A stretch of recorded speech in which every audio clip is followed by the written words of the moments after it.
if you're married, you get respect, or if you're a mother, you get respect. But if you're single woman, not really gonna get that much respect.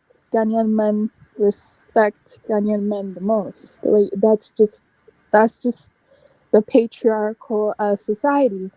And if I Uh, if I can interject, that's why I am Leslie. I was asking, and you said you have men in Ghana. I was asking, are they your husband or because No, these are yeah, men from the community that I develop relationship with on a right. professional business level. You need to get a husband.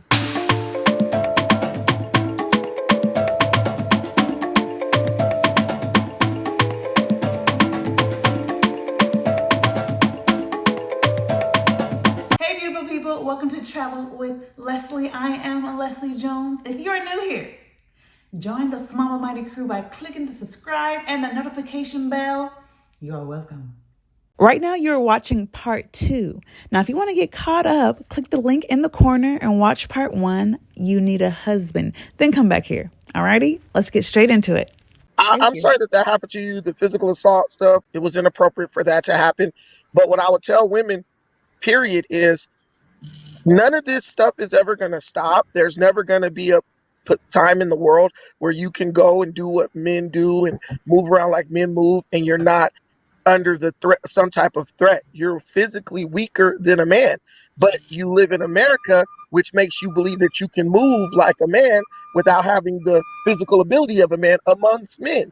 And so, in my opinion, it's just a lack of situational awareness, and it's an adoption of westernized thought where a woman thinks, hey, I'm going to go around all these men and I'm going to get treated as an equal. And once women get outside of the United States, reality hits them, and they understand what's going on. So I think it's good that you got those men in place. I don't think you ever should give people power over your land documents. If you had a man around, he probably would advise you against that, even no matter how much you trust them. Men in place.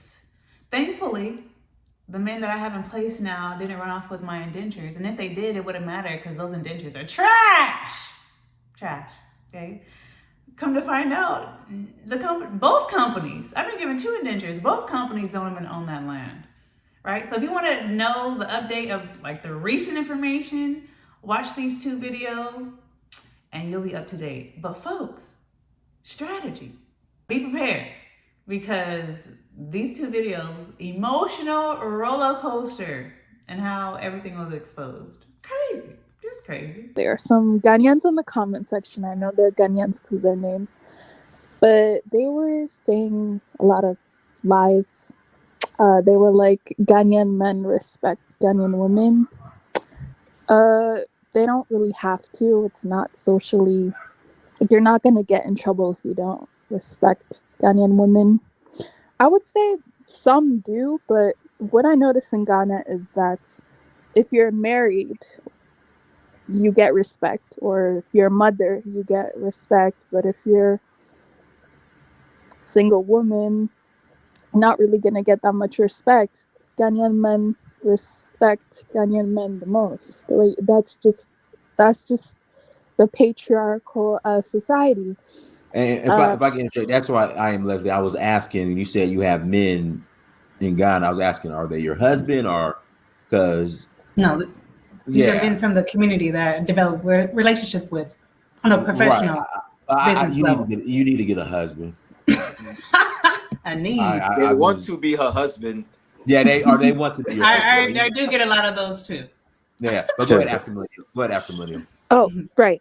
And also, I just wanted to say, like, this is not to downplay Ghana or whatever, but it's just there are there's just vast differences. You know what I mean? Like, what you can get away with over here, the court system over there, it's behind. Oof, I It's know. like in the ninth. I think it's in the 1950s, to be honest. Mm. So it's like, if you want things to be done fast, unless you're gonna bribe somebody, it I highly doubt it's gonna happen. Gratitude. Be grateful. Right? Thank you, ancestors. Ashe! Ghanaian men do not have to respect women. Wow. I said it's like traveling back in time in an interview a couple of years back. And folks, where does that mentality even come from? If you don't have children, if you're not married, that you can be disrespected and nothing's wrong with it? That sounds like a coonage. Like that sounds like someone told you what to do and you're operating in someone else's thoughts. Let's see, what's a coon?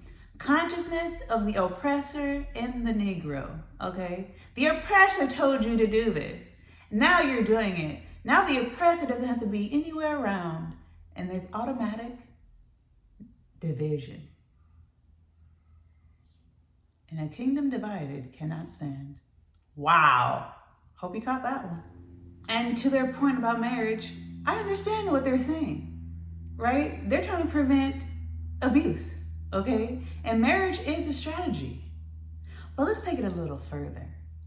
If you're going to marry for power, right? If you're strategically just marrying for power, go according to the hierarchy. This is my personal opinion. If you're going to marry someone purely for power and position, start with the white man, okay? Go for the British white or the South African. Go for the ones that still hold the power, okay? Secondly, Chinese man.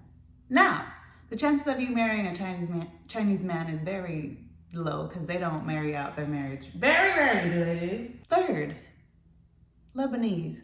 Folks, the Lebanese been in Ghana for over 100 years, right? Most of the grocery stores you see there are Lebanese. Trying to tell y'all, okay? African British or African American. That would be number 4, right? Now, 4 and 5, number 5, I would say Indian from India. Folks, when I went to Ghana and got my Ghana ID, there was no one, they were all Indians from India. And walking down the street, I was seeing like Chinese and Indians talking. I'm like, oh, they're here to do business. So they might be bumped up to number 4. I was shocked at the amount I saw. Bring all their families and everything. So yeah. So if you're gonna get married and as a strategy, go according to that order. So before I make any moves in any country in Africa, before I go, unless I'm just going for vacation, I always connect with locals or somebody here in America that adopts me, and then I have my adopted family over in Africa. So when I go, I always, like every country, I got an adopted family who protects me. So they tell me, Dinus, don't do this. Dinus, don't do that.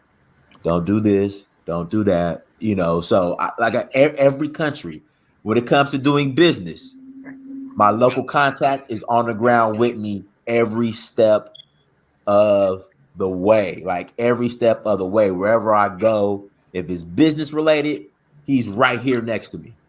Like right here. Like in Senegal. Like when you watch the video Senegal, Hamadou, my brother, he's with me everywhere.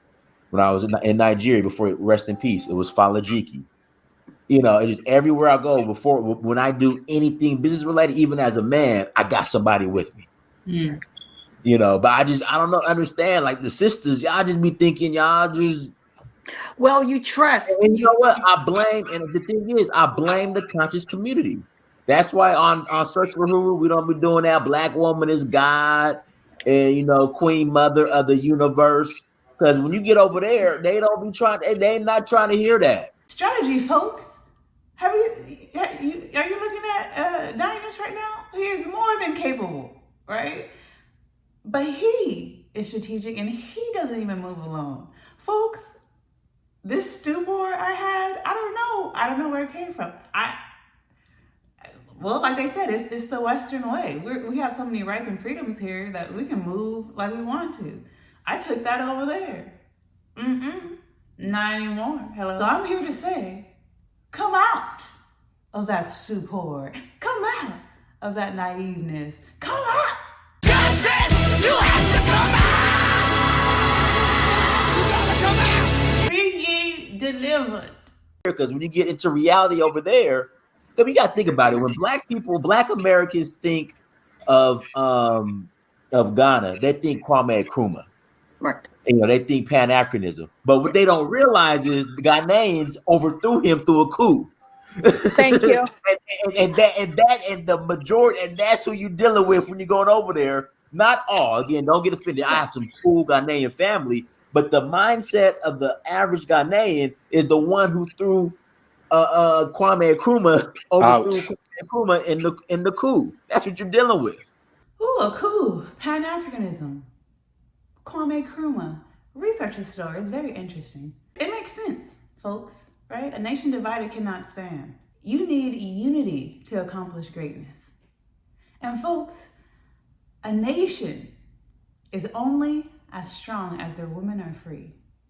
You know where I heard that from? Me. I that's my quote. It's copywritten and everything. Don't be trying to steal it. Now, personally, I believe the coup was planned by the British, American governments. My personal opinion. Because, folks, if Africa unites, the world starves. The Western powers that be, they're not going to let that happen. Okay? Write in the comments. Stay respectful. Did you subscribe yet? Folks, I know it's a lot, but we have one more part 3, and I promise you we will be done. Our Buying Land live stream session was amazing last week. Join us tomorrow for step 2 on buying land as a foreigner in the motherland. Join our free newsletter for land updates, group trips, and international real estate connections. Link in the description box. Now available, ebooks and e-workbooks to mentally and emotionally prepare you to visit, repatriate, or buy land in the motherland. And the authentic handmade kente cloth I got from Kumasi, Ghana is now a home decor line made by yours truly. Get a piece of the motherland until you can visit yourself. Click the link in the description box to visit my store.